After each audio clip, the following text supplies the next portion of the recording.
Imagina que você assina um contrato com uma empresa, só que ninguém acha essa empresa no Google em lugar nenhum. E as pessoas que começam a perguntar muito dessa empresa pra você acabam desaparecendo da sua vida. Oi, eu sou a Frida, bem-vindos à Variável Oculta. Hoje vamos ler mais um relato pra vocês. Se você também tem um relato, curto ou longo, não esquece de enviar pra esse e-mail que está aqui na descrição. Também ajuda muito se você deixar o seu like, o seu comentário e vamos pro relato. Oi, Frida, tudo bem? Eu acompanho você há um tempo e nunca pensei que ia mandar um relato porque sempre achei que não tinha nada de extraordinário para contar. Mas nos últimos meses fui juntando coragem e acho que chegou a hora. Pode me chamar de Renata. Não é o meu nome real, mas é o nome da minha avó que morreu no ano passado. E faz sentido usar o nome dela aqui por razões que você vai entender quando chegar no final. Vou contar tudo com calma porque acho que os detalhes importam. Em 2018 eu estava num momento muito ruim. Tinha saído de um emprego de quase 4 anos por conta de uma reestruturação. Aquele eufemismo bonito que as empresas usam quando mandam todo mundo embora de uma vez. Eu tinha 28 anos, o aluguel estava atrasado, o cartão no limite e uma sensação constante de que o chão ia abrir embaixo de mim a qualquer momento. Fiquei 3 meses mandando currículo para todo lugar e nada. Fiz entrevista em uma empresa que pagava mal demais. Foi nesse estado que eu recebi um e-mail. Não era de plataforma de emprego nenhuma, era direto de um endereço corporativo de uma empresa que não vou revelar o nome, mas era de consultoria. O e-mail era curto, educado e dizia que meu perfil tinha sido indicado por um contato em comum, sem especificar quem, e que havia uma vaga de analista de processos que poderia ser do meu interesse. O salário era quase o dobro do que eu ganhava antes. Meu primeiro instinto foi, é golpe. Mas o e-mail era bem escrito, sem erro, sem link suspeito, sem pedido de dado nenhum, só um convite para uma conversa.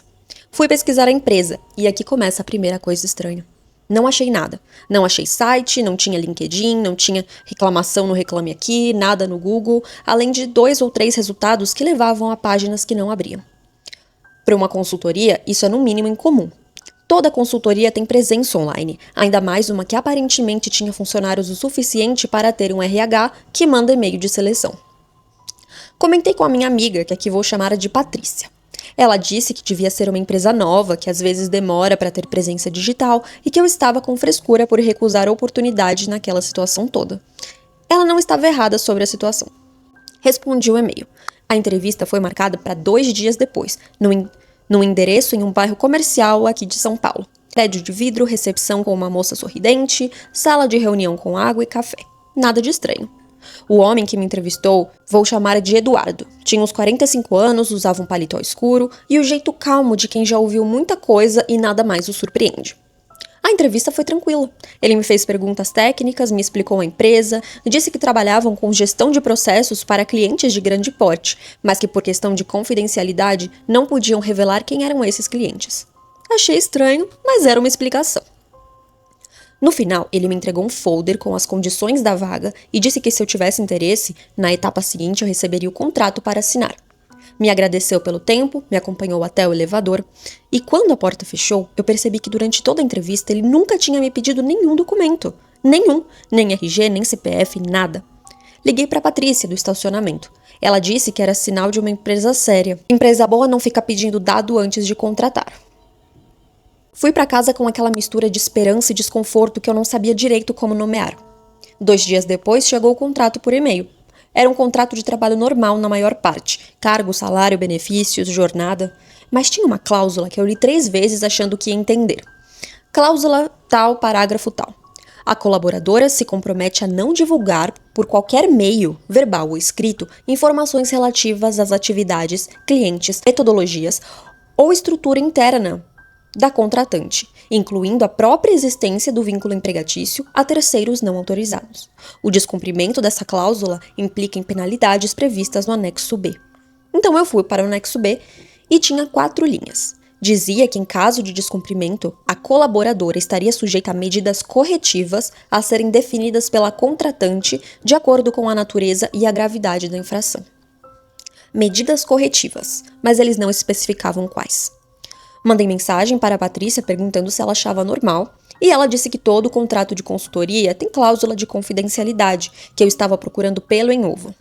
Perguntei se eu podia mostrar para um advogado antes de assinar, e ela disse que eu estava sendo paranoica. Então eu assinei. O primeiro dia de trabalho foi numa segunda-feira de março. O escritório ficava no mesmo prédio da entrevista, no 12º andar. Tinha umas 20 pessoas trabalhando lá, bem organizadas, clima de trabalho normal. Me apresentaram para a equipe, me mostraram minha mesa, me deram acesso ao sistema. O trabalho em si era o que disseram: análise de processos, organização de dados, relatórios, nada que eu já não soubesse fazer. A diferença é que os documentos com que eu trabalhava nunca tinham o nome do cliente final, eram sempre codificados. Cliente A, cliente B, projeto A, projeto 11. Perguntei para minha supervisora, uma mulher que aqui vou chamar de Cláudia, se eu ia ter acesso a essas informações eventualmente. Ela sorriu e disse: quando for necessário, você vai saber o que precisa saber. Aprendi rápido que era esse o tom do lugar. Você não perguntava, você só fazia o que era pedido e não perguntava. Nos primeiros meses funcionou. O salário caía certinho todo dia 5. Os colegas eram simpáticos, mas mantinham distância. Não daquele jeito antipático, mas de quem aprendeu que não se mistura muito na empresa. Os almoços eram tranquilos, os assuntos leves, nada sobre trabalho. Uma vez tentei perguntar para um colega, o Rafael, há quanto tempo ele trabalhava lá, e ele respondeu: tempo suficiente. E mudou de assunto. Com 6 meses eu já tinha quitado as dívidas, estava com o aluguel em dia, tinha conseguido até guardar alguma coisa de dinheiro. A sensação de chão abrindo embaixo de mim tinha ido embora. Eu era grata a esse emprego de uma forma que me envergonha um pouco hoje em dia, porque gratidão desse tamanho às vezes faz a gente fechar os olhos para as coisas. E foi quando a Patrícia começou a perguntar. Ela já estava curiosa desde o começo, mas eu sempre desviava. Dizia que era uma consultoria comum, que não podia falar dos clientes por contrato, que era chato, mas que era assim. Mas ela foi insistindo. Queria o endereço do prédio, queria o nome da pessoa que tinha me entrevistado, queria saber por que a empresa não aparecia em lugar nenhum. Numa sexta-feira, ela me mandou mensagem dizendo que tinha ido até o endereço do prédio para me surpreender para tomar um café depois do trabalho. Disse que o 12º andar não tinha empresa nenhuma de consultoria, que perguntou para a recepção e a moça disse que aquele andar estava vazio há meses.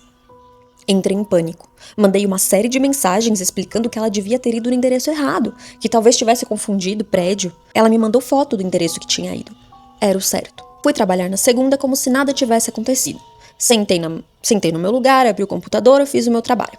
O escritório estava lá, as pessoas estavam lá, a Cláudia passou pela minha mesa de manhã e perguntou se eu tinha acabado o relatório do projeto 14. Não falei nada para ninguém, mas fiquei de olho. Nas semanas seguintes, fui prestando atenção em coisas que antes eu deixava passar. Como, por exemplo, nunca ninguém atendia o telefone na minha frente. Como as reuniões eram sempre com a porta fechada e eu nunca era chamada. Como o Rafael, que tinha mesa do meu lado, às vezes ficava olhando para a tela por longos minutos sem digitar nada, com uma expressão que eu não saberia nomear. Um dia, cheguei mais cedo que o normal e o andar estava vazio.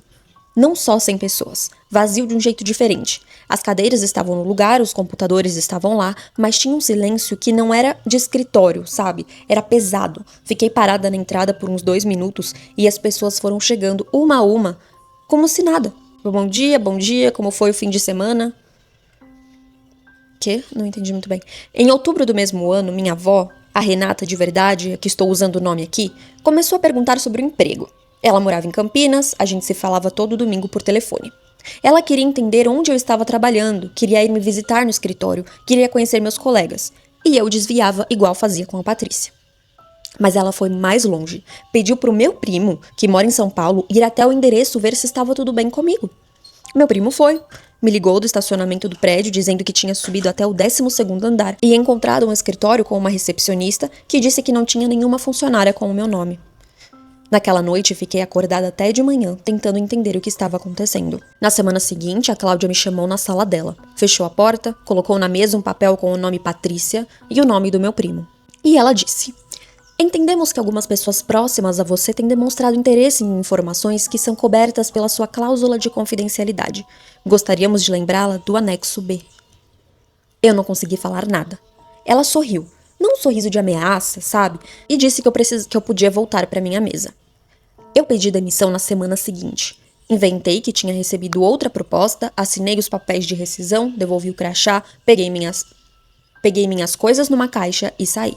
Ninguém me parou, ninguém disse nada. A Cláudia me deu um aperto de mão e disse que tinha sido um prazer. No elevador, o Rafael entrou junto comigo. Ficamos em silêncio até o térreo. Quando as portas se abriram, ele ficou parado por 1 segundo e falou baixinho sem me olhar: não fala sobre esse lugar pra ninguém que você gosta. E saiu antes de eu conseguir responder. A Patrícia sumiu da minha vida naquele ano. Não sumiu assim de repente, foi um afastamento gradual. Ela foi ficando mais difícil de contatar, as mensagens foram espaçando, até que em algum momento parou. Eu tentei algumas vezes, mas nada. Meu primo continua na minha vida, mas ele não lembra de ter ido ao prédio. Juro que ele não lembra. Perguntei diretamente uma vez e ele me olhou com uma cara de quem não faz ideia do que eu estou falando. Minha avó morreu em março do ano passado. Um câncer rápido que a gente não esperava. No hospital, nos últimos dias, ela me segurou a mão e disse uma coisa que eu não consigo tirar da cabeça. Disse que aquele emprego tinha me mudado e que eu tinha ido, mas que ficou feliz que eu estava de volta. Eu não entendi. Nunca tinha contado pra ela o que acontecia naquele emprego. Nunca tinha contado nada, além de que tinha saído da empresa. Até hoje não sei o que aquela empresa de consultoria fazia, quem eram os clientes, não sei o que acontecia nas reuniões de porta fechada. Não sei onde ficava o escritório de verdade, se é que existia um. Sei que eu assinei um anexo B que não especificava nada, e que fui burro o suficiente para achar que isso era falta de atenção jurídica. Não foi. Espero que leia o meu relato e pode comentar o que quiser. Um abraço. Muito obrigada pelo seu relato. Eu não sei porque enquanto eu lia, não sei se aconteceu com vocês também, ficou me passando outra dimensão na cabeça, como se você entrasse pra trabalhar numa outra dimensão. Vocês já viram relatos de pessoas que contam que trabalharam em Sete Além e coisas assim? Eu senti uma coisa meio parecida, meio essa vibe, sabe? Então, eu fiquei pensando que talvez pudesse ser uma coisa assim. Mas acho que de todo ruim não foi. Claro que uma cláusula que não especifica a sua punição, estranho, né? Mas também achei estranho sua amiga. Desculpa, mas ainda bem que ela sumiu da sua vida, porque é uma pessoa que vê tantos problemas. E ela não via nenhum problema no começo e depois ela começou a perguntar. Tipo, muito estranho, né? Mas é isso, agradeço muito o seu relato. E você que tá assistindo, me conta aqui nos comentários o que você achou. Envia o seu relato longo ou curto pra esse e-mail que está aqui na descrição. E até a próxima!